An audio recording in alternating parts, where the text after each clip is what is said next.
अनेक कोरोनाग्रस्तांनी भीतीपोटी स्टेरॉइड घेतल्यानं त्याचे अनेक दुष्परिणाम बघायला मिळाले आहेत. आता घरोघरी चिकनगुनियाचे रुग्ण वाढल्याने कधी डॉक्टर तर कधी स्वतः रुग्ण स्टेरॉइड घेत आहेत. असे धक्कादायक निरीक्षण अस्थिरोग तज्ज्ञांकडून नोंदवण्यात आलं. चिकनगुनियाच्या रुग्णांना सांधेदुखी, हातापायात वेदना होतात. त्यामुळे डॉक्टरांकडून वेदनाशमन औषधे दिली जातात. परंतु हे औषध खूप काळजीपूर्वक घ्यावे लागतात. त्यातच चिकनगुनिया व डेंग्यू असे दोन्ही आजार असल्यास आणखी जास्त काळजी घ्यावी लागते.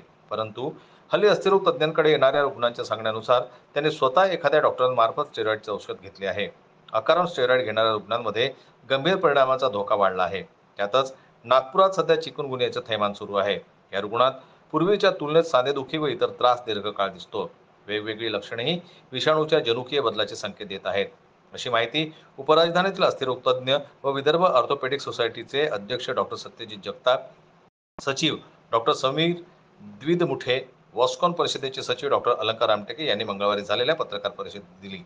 1 ते 1.5 महिन्यानंतरही लक्षणे कमी होत नसलेल्या काही रुग्णांना स्टेरॉइड औषधांची गरज असते, तेही अत्यल्प प्रमाणात. तज्ज्ञ डॉक्टरांमार्फतच ती घ्यायला हवी, असंही या डॉक्टरांनी सांगितले. ब्युरो रिपोर्ट, जनमत लाईव्ह न्यूज, नागपूर.